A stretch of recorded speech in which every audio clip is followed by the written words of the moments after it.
All right, let's cut straight to it. There's one big question bouncing around in your head right now, and I know it. Who are the Cowboys going to pick at number 12 in the 2025 NFL Draft? We're just days away from draft night, and if you're anything like me, you've been glued to every mock draft, every analyst breakdown, and every little rumor coming out of the Star. But here's the thing. As much as we try to predict what Dallas is going to do, history shows us they rarely follow the script. Remember 2023? Everyone, and I mean everyone, thought Dallas was going tight end. Michael Mayer or Dalton Kincaid, right? Felt like a lock. Then boom, Maisie Smith. Total curveball. That's why I always say when it comes to the Cowboys, expect the unexpected. But this year, it feels different. There's one name that just keeps popping up over and over again, Matthew Golden. And it's not just noise from random fans or hot takes on social media.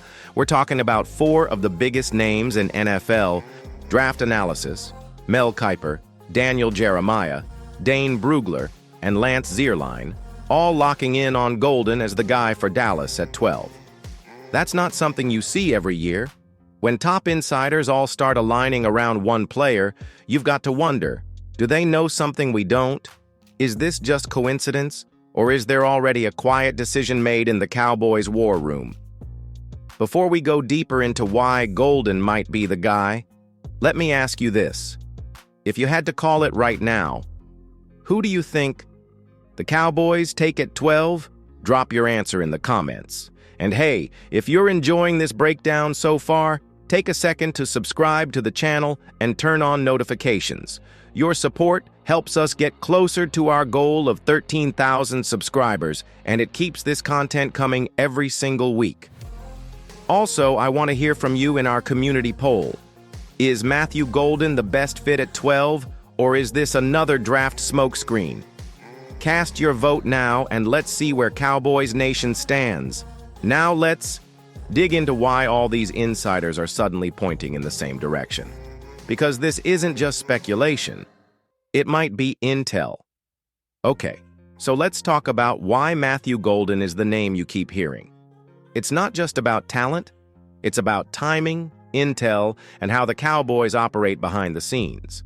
You probably noticed this too. Mel Kiper, who originally had the Cowboys taking running back Omarion Hampton in his early mock drafts, suddenly pivoted in his latest co-mock with Field Yates, and locked in Matthew Golden instead. That's a huge change. And he wasn't alone. Jeremiah, Brugler, Zierlein, they all backed Golden. But here's what really got me thinking. In 3 of those mocks, Ted McMillan was still on the board when Dallas picked, and yet they still went with Golden. Now that tells me something big. When multiple insiders go against the typical best player available model and lean toward a specific player, even when arguably more talented guys are there, it suggests they've heard something. Maybe from league scouts, maybe from someone inside the Star. Either way, the smoke feels real this time. Let me toss it to you for a second. Do you think this insider agreement is based on real leaks from the Cowboys front office or just educated guesses from draft experts? Let me know in the comments. I'm curious how you're reading the situation. Now back to Golden. What makes him so attractive? For starters, the speed. The way he accelerates into routes and creates separation is something this offense desperately needs, especially when you think about how static the Cowboys' passing game looked at times last season. And hey, I know there's been some chatter that Golden isn't a true WR1, but guess what? He doesn't need to be. CeeDee Lamb already owns that role. What Dallas needs is someone who can line up opposite him and force defenses to play honest. That's what Matthew Golden brings.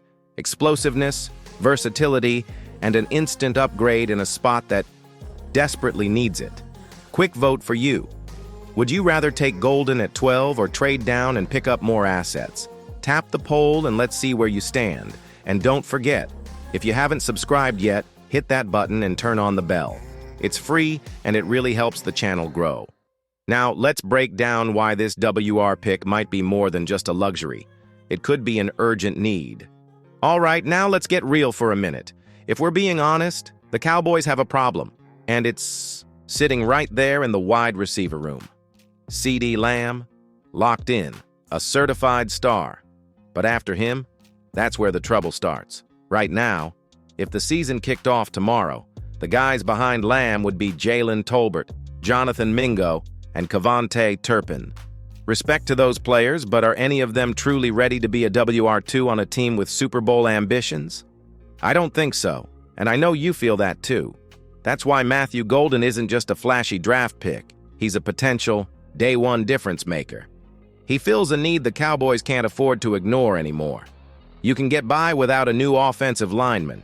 You can survive without adding a defensive end. But another season relying on a paper-thin WR depth chart? That's not going to cut it, not in the NFC, and definitely not with Philly and San Francisco loading up. Golden brings exactly what this roster is missing: speed, quick separation, and a smooth route-running style that fits perfectly into Mike McCarthy's system. He's not a gamble. He's a ready-to-go option that balances the offense and gives Dak a real weapon outside of Lamb. Let me ask you something, and be honest. Are you comfortable going into Week 1 with Tolbert as the clear WR2? Or do you believe Golden could take that pressure off the entire offense from the jump? Drop your answer in the comments. I'll be reading through every one of them after this goes live.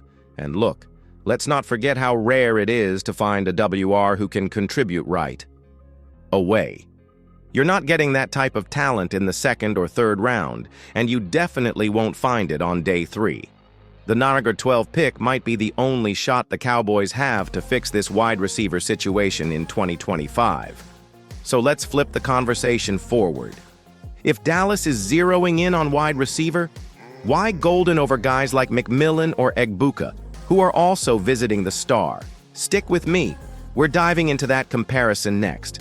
All right, let's get into the meat of this debate, because I know you've probably asked yourself the same thing. If the Cowboys are hosting top wide receiver prospects like Tetairoa McMillan and Emeka Egbuka, then why would they settle on Matthew Golden? On paper, McMillan is the more physically dominant receiver. Big frame, good hands, strong catch radius. Egbuka, he's polished. Smooth routes, great after the catch, solid against zone coverage. Both guys would make sense for Dallas. But here's where Golden separates himself, and where I think the Cowboys are starting to see something more than just highlight tape. It's about scheme fit and explosiveness. Golden isn't just fast, he's efficient. He doesn't waste motion in his routes. He creates space early, which is huge for a quarterback like Dak Prescott who thrives on rhythm throws and quick reads. McMillan and Egbuka are talented, no question, but they're not quite the same kind of separator. And in today's NFL, space is everything. Another point, Golden's production at Texas, despite being the focal point of opposing defenses, he still found ways to be effective. That says a lot about his football IQ and his ability to win even when the pressure's on. That's the kind of guy you want lining up in the playoffs, when things get tight and every yard counts. Also, think about this. If McMillan was really the top target, wouldn't those mock drafts reflect that? Remember, he was still available in 3 out of the 4 mock scenarios where experts still went with Golden. That's no accident. That feels like a tip-off. But hey, you tell me. Between Golden, McMillan, and Egbuka, who's your guy? Who do you think fits best in the Cowboys system? Vote in the poll right now, and if your pick isn't in the lead, make your case in the comments. And hey, if you're enjoying this breakdown so far, don't forget to hit that subscribe button and turn on the notification bell. We're on the road to 13,000 subscribers, and your support means a lot. Coming up next, let's talk strategy. What if the Cowboys shock everyone and don't go wide receiver at 12? What would that mean? And what are the other real possibilities? Okay, let's play devil's advocate for a second, because while all signs point to the Cowboys targeting a wide receiver, nothing is ever guaranteed when it comes to Jerry Jones and draft night. You know that, I know that. This front office loves a curveball.